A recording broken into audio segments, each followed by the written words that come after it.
2026ஆம் ஆண்டு தமிழ்நாட்டில் நடைபெற்ற சட்டமன்ற பொதுத் தேர்தலில் திராவிட முன்னேற்றக் கழகத்தின் கூட்டணியில் இடம்பெற்றிருந்தது திருமாவளவன் தலைமையில் இயங்கக்கூடிய விடுதலை சிறுத்தைகள் கட்சி. இந்த கட்சிக்கு திமுக கூட்டணியில் 8 சட்டமன்ற தொகுதிகள் ஒதுக்கப்பட்டன. இதில் 2 சட்டமன்ற தொகுதிகளில் மட்டுமே அக்கட்சி வெற்றி பெற்றிருந்தன. கடந்த 2021ஆம் ஆண்டு சட்டமன்ற தேர்தலில் அதே திமுக கூட்டணியில் இடம்பெற்றுள்ள விசிக 6 சட்டமன்ற தொகுதிகள் ஒதுக்கப்பட்ட சூழ்நிலையில் 4 சட்டமன்ற தொகுதிகளில் வெற்றி பெற்றிருந்தது. இந்த முறை 2 சட்டமன்ற தொகுதிகளில் மட்டுமே வெற்றி பெற்றிருந்தன.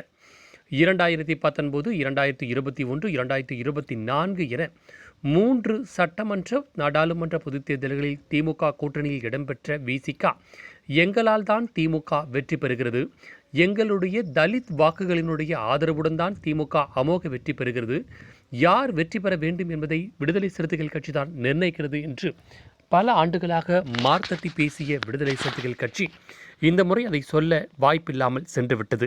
அதற்கான காரணம், பல ஆண்டுகளாக ஒரே கூட்டணியில் இருந்த விசிக தன்னுடைய தலித் ஓட்டுகளை திமுக பக்கம் கவரக்கூடிய வகையில் செயல்படவில்லை என்பதே தலித் மக்களின் கூற்றாக இருந்தது.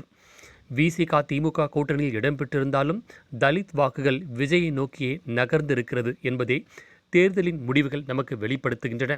இதையெல்லாம் தாண்டி புதிதாக வந்த தேமுதிகவிற்கு ஒரு மாநிலங்களவை உறுப்பினர் பதவியும் 10 சட்டமன்ற தொகுதியும் வழங்கிய திமுக பல ஆண்டு காலம் அண்ணா அறிவாலயத்திலே நாங்கள் குடியிருக்கின்றோம், எங்களுக்கு 8 சட்டமன்ற தொகுதிகளே யோசித்து கொடுத்தார்கள், இதனால்தான் எங்களுடைய விசிகவும் தலித் மக்களும் திமுகவிற்கு வாக்களிக்கவில்லை என்று பின்புலமாக பேசுகிறார்கள் விடுதலை சிறுத்தைகள் கட்சி. அவர்களுக்கெல்லாம் இந்த வீடியோவில் நாங்கள் கேட்கின்ற ஒரு கேள்வி, திமுக விடுதலை சிறுத்தைகள் கட்சியினுடைய தொண்டர்களும் தலித் மக்களும் வாக்களிக்கவில்லை, அதனால் திமுக தோல்வியடைந்து விட்டது என்று சொல்லும் நீங்கள், உங்கள் கட்சி போட்டியிட்ட 8 சட்டமன்ற தொகுதிகளில் கூட ஏன் நீங்கள் வெற்றி பெறவில்லை? அப்படியானால் உங்கள் மீதும் அவர்களுக்கு நம்பிக்கை இல்லை என்பதுதானே உண்மை. நீங்கள் கடந்த முறை அவ்வளவு பெரிய அதிமுகவுக்கு எதிரான ஒரு அலை, திமுகவிற்கான சாதகமான அலை வீசிய போதே 6 சட்டமன்ற தொகுதியில் 4 மட்டுமே வெற்றி பெற்றிருந்தீர்கள். இந்த முறை நீங்கள் வாங்கிய 8இல் 2 தான் வெற்றி பெற்றிருந்தீர்கள். கொடுத்த தொகுதிகளிலே நீங்கள் முழுவதுமாக வெற்றி பெற முடியவில்லை. அப்படியென்றால் நீங்கள் 8 தொகுதிகளுக்கு மேல் கொடுத்திருந்தாலும் தோல்விதானே அடைந்திருப்பீர்கள் என்று தேர்தல் முடிவுகள் நமக்கு உணர்த்துகின்றன. இதையெல்லாம் கடந்தும் அவர்கள் வெற்றி பெற்றுள்ள 2 சட்டமன்ற தொகுதிகளான காட்டுமன்னார் கோயில் தொகுதி, திண்டிவனம் சட்டமன்ற தொகுதியில் திண்டிவனத்தில் கடைசி நேரத்தில் இழுபறியுடன் தான் வெற்றி பெற்றிருக்கிறார்கள். அதுவும் சொற்ப வாக்குகள் வித்தியாசத்திலே திண்டிவனத்தில் வெற்றி பெற்றிருக்கிறார்கள். 734 வாக்குகள் வித்தியாசத்தில் திண்டிவனத்தில் வெற்றி பெற்றிருக்கிறார்கள்.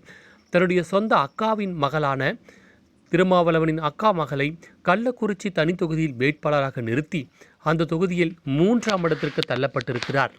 பொதுவாகவே அனைத்து தொகுதிகளிலும் பெரும்பான்மையான திமுக கட்சிகள் 2ஆம் இடத்தில் பெற்றிருந்த இந்த சூழ்நிலையில் தன் அக்கா மகளை கள்ளக்குறிச்சி தனி தொகுதியில் நிறுத்தி அந்த தொகுதியில் 3ஆம் இடத்திற்கு தள்ளப்பட்டிருக்கிறது விடுதலை சிறுத்தைகள் கட்சி. சென்ற முறை வெற்றி பெற்ற செய்யூர் தனி தொகுதியில் சிந்தனை செல்வன் என்கின்ற தன்னுடைய கட்சியினுடைய உறுப்பினர் நிறுத்திய அக்கட்சி இந்த முறை 3ஆம் இடத்திற்கு தள்ளப்பட்டிருக்கின்றன. இந்த முறை விசிகாவின் வாக்கு திமுகவிற்கு வெற்றியாக மாறவில்லை. இந்த முறை விசிகாவினுடைய கட்சி திமுகவிற்கு மட்டுமல்ல, திமுகவின் உறுப்பினர்களுக்கும் திமுகவினுடைய கட்சிக்குமே மிக சுமையாகத்தான் இருந்திருக்கின்றன. தலித் வாக்குகளை ஒருங்கிணைக்கும் சக்தியாக திமுகவிற்கு பல ஆண்டு காலமாக பயன்பட்ட விடுதலை சிறுத்தைகள் கட்சி இந்த முறை தலித் வாக்குகளை கவரக்கூடிய கட்சியாகவும் தலித் வாக்குகளை ஒருங்கிணைத்து திமுகவிற்கு வெற்றியை ஏற்படுத்தக்கூடிய கட்சியாக செயல்பட முடியாமல் போனதற்கு விஜயும் காரணம். விஜய் தலித் வாக்குகளை எல்லாம் தன்வசப்படுத்தியதால் இனிவரும் காலங்களில் திமுக கூட்டணியில் விடுதலை சிறுத்தைகள் கட்சிக்கு இடம் கிடைக்காது. அப்படியே இடம் பெற்றாலும் தலித் வாக்குகளை ஒருங்கிணைக்கும் சக்தி விடுதலை சிறுத்தைகள் கட்சிக்கு இல்லை என்பதே தேர்தல் முடிவுகள் உணர்த்துகின்றன. இதையெல்லாம் தாண்டியும் திமுக கூட்டணியில் வன்னியர்களுக்கு மிகப்பெரிய முக்கியத்துவம் இல்லை என்பது பல ஆண்டுகளாக இருந்தாலும் வன்னியர்களின் அடையாளமாக இருந்த பண்ருட்டி வேல்முருகனை கூட திமுக மிக பொருட்டாக எடுத்துக்க கொள்ளவில்லை. விடுதலை சிறுத்தைகள் கட்சிக்கு கொடுத்த முக்கியத்துவம் வன்னியர்களுக்கு கொடுக்கவில்லை என்ற ஆதங்கம் இருந்ததால் வன்னியர்களின் தொகுதிகளில் அதிமுக வெற்றி பெற்றிருக்கிறது, திமுக தோல்வியடைந்திருக்கிறது. தலித் வாக்குகள் விஜயை நோக்கி நகர்ந்திருக்கின்றன. இதுதான் தேர்தல் முடிவுகள் நமக்கு உணர்த்துகின்றன. இனிவரும் காலங்களில் திமுகவால் விடுதலை சிறுத்தைகள் கட்சி மாநில அந்தஸ்தை கைப்பற்றியிருந்தது.